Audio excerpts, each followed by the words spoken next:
नहमदुहु व नसल्ली व नसल्लिमु अला रसूलिल करीम अम्मा बाद फ़अऊज़ु बिल्लाहि मिनश शैतानिर रजीम बिस्मिल्लाहिर रहमानिर रहीम।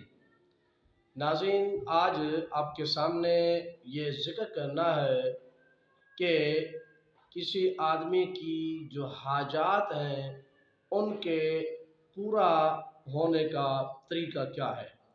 मसलन कोई शख्स ये हाजत रखता है कि अल्लाह ताला उस बंदे को जो है रोज़गार अता फ़रमाए, या उसको जो है मुलाजिम है और उसकी जॉब में, उसकी तनख्वाह में इजाफ़ा हो जाए और मुस्तकिल उसकी जॉब हो जाए, या इसी तरह बच्चों के रिश्तों के मामलात हैं, दीगर मामलात हैं जो हाजत इंसान की है, उसको पूरा होने का एक बेहतरीन तरीका क्या है।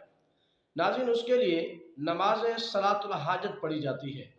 सलातुल हाजत का मतलब ये है कि आप इस नीयत से नमाज अदा करें कि बारी ताला ये जो मैं नमाज अदा कर रहा हूँ इस मकसद के लिए कर रहा हूँ कि ये मेरी हाजत पूरी हो जाए।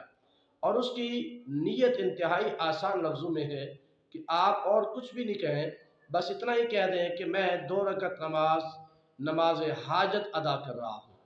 अब इसका वक्त क्या है?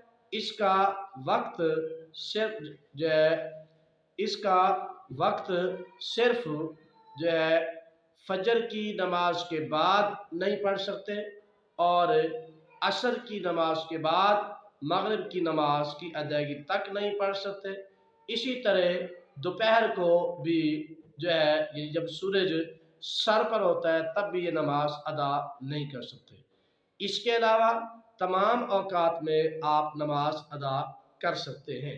नाज़रीन, इसका तरीक़ाकार ऐसे ही है जैसे आप 2 रकत नफल अदा करते हैं, और जिस तरह नफल में होता है कि सरा, फिर अहमद शरीफ, फिर एक सूरत, फिर इस तरह रुकू में चले जाएंगे, फिर इसी तरह सजदा करेंगे, और फिर इसी तरह ये रकात मुकम्मल करने के बाद दूसरी रकात में आप अलहम्द पढ़ेंगे, फिर सूरत पढ़ेंगे, और फिर इसी तरह आप ये रकत भी मुकम्मल करेंगे। इसी तरह नाज़रीन, ये 2 रकत मुकम्मल करेंगे।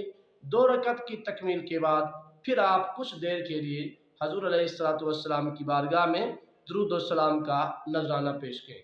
नाज़रीन, जब दुरूद व सलाम का नजराना पेश कर लेंगे उसके बाद फिर आप अपने मकसद को लिए हुए अल्लाह की बारगाह में आप दुआइया कलिमात कहेंगे। और ये बात ज़हन में रहे कि जब भी आप दुआ मांगें तो दुआ मांगते हुए सबसे पहले दुरूद पाक पढ़ें, और उसके बाद फिर अल्लाह की शान के ये मशहूर कलिमात या अल्लाह, या रहमान, या रहीम, ये ज़रूर पढ़ें। इनकी अदायगी के बाद फिर आप जो है अल्लाह की बारगाह में अपनी हाजत तलब करें, अपने मकसद की बात करें, अपनी जिस मकसद के लिए आपने वो नमाज अदा की है उस मकसद के लिए आप दुआ मांगें, और जो तलब आपके सीने में है उस तलब के लिए आप अल्लाह की बारगाह में दुआ मांगें, और जो आरज़ू लेके आप बैठे हैं उस आरज़ू के लिए आप अल्लाह की बारगाह में दुआ तलब करें। और नाज़रीन,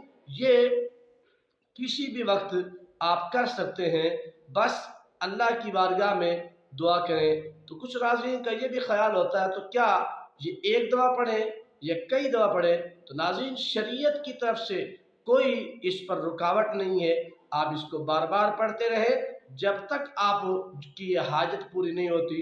आप रोज़ाना पढ़ते रहें, जब आपका मकसद पूरा हो जाए, आपकी हाजत पूरी हो जाए तो फिर बेशक आप ना पढ़ें, फिर अल्लाह की बारगाह में सलात शुक्राना के अदा करें कि नफल अदा करें शुक्राने के लिए ये मेरा मकसद पूरा हो गया है। अल्लाह ताला हमें जो है हमेशा हर हाजत हमारी पूरी फरमाए।